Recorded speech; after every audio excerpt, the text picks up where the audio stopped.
आप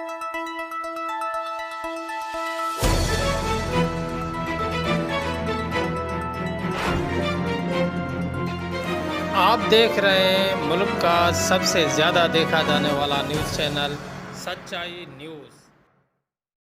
नाज़रीन अवां ख़बर शेयर कंदा हलूं तो खानपुर महर ڀرسان ॻोठ ميرڻ दड़ो जी रहिवासण 18 साला नौजवान नारी नظامان और فرزانا धीअ हाजी पठान سومرو खे जवाबदार नवाब चाचड़ गुज़िरियल 1 साल खां दोस्ती न रखण तां तंग कंदो रहियो।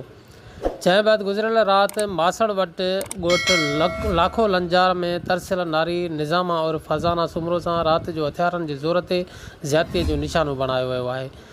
नारीअ जे रड़ियुनि ते ॻोठाणनि ज़्यादती कंदड़ जवाबदार खे पकड़े घोटकी बी सेक्शन पुलिस हवाले कयो आहे, जॾहिं त नारीअ खे मेडिकल चेकअप लाइ तालका अस्पताल आंदो वियो। उन मौक़े ते नारी नظامان سومرو पंहिंजे अमाड़े भाउरनि सां गॾिजी एहतजाज कंदे ॿुधायो त ॻोठ जानममन पटे जे रहिवासी नवाब चाचड़ गुज़िरियल 1 साल खां दोस्ती रखण लाइ तंग कंदो पियो आयो। जंहिं बैदि मां ख़ौफ़ सबबि मासड़ जे घर ॻोठ लाखो लंजारी में तरसियल हुयसि, जिते गुज़िरियल राति जवाबदार नवाब चाचड़ 2 हथियार बंदनि सां गॾिजी हथियारनि जे ज़ोर ते ज़्यादती जो निशानो बणायो आहे। वधीक मुतासिर नारीअ मीडिया सां ॻाल्हाईंदे चयो त मसलो इहो थियो आहे, अॻु में मूंखे चवंदो दोस्ती रख मांसां, नवाब नाले सां शमन जो पुटु आहे, पटी जो आहे, उहो चवंदो मांसां दोस्ती रख, मां दोस्ती न रखी आहे। उन खां बाद में असां सां वॾियूं ज़ुल्म कयो अथई, असांखे हिकिड़ी राति अची फायर करे वियो, वरी ॿिए चकर आयो, 3 दफ़ा असांजे घर में घिरियो आहे। उन खां पोइ बि असां कुझु ई हिनखे न करे सघिया आहियूं। असां थाणे ते वियासीं, असांजो कुझु बि न थियो। हाणे राति 3 माण्हू वठी करे 2 ॿियनि जे मथां बीठा, बाक़ी हिकिड़ो वरी इहो ई मूंखे नवाब वठी अंदरि वियो। उन खां बाद में मूंखे ज़ना करे पोइ मुंहिंजो वात ॿधी छॾियो आई। मुंहिंजो वात जंहिं महिल मां खोलियुमि तेड़ी महिल वञी पोइ मां दहा कयूं, पोइ ॻोठ वारा सभु गॾु थिया।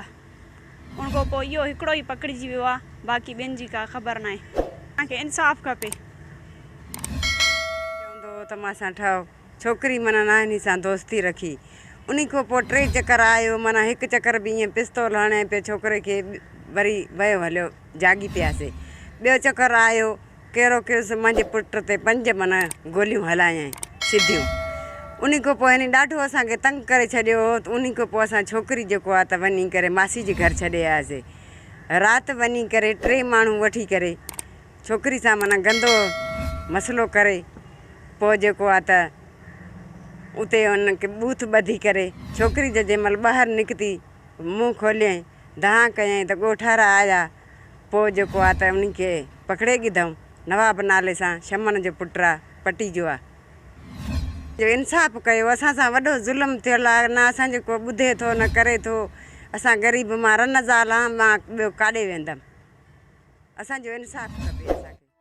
खैर नाजरीन, मज़ीद खबरें और अपडेट्स के लिए देखते रहिए सच्चाई न्यूज़। आप हमारी खबरें किसी भी वक्त यूट्यूब, ट्विटर और फेसबुक पेज पर सच्चाई न्यूज़ स्पेल है SACHAI स्पेस NEWS लिखने के बाद सर्च करके देख सकते हैं।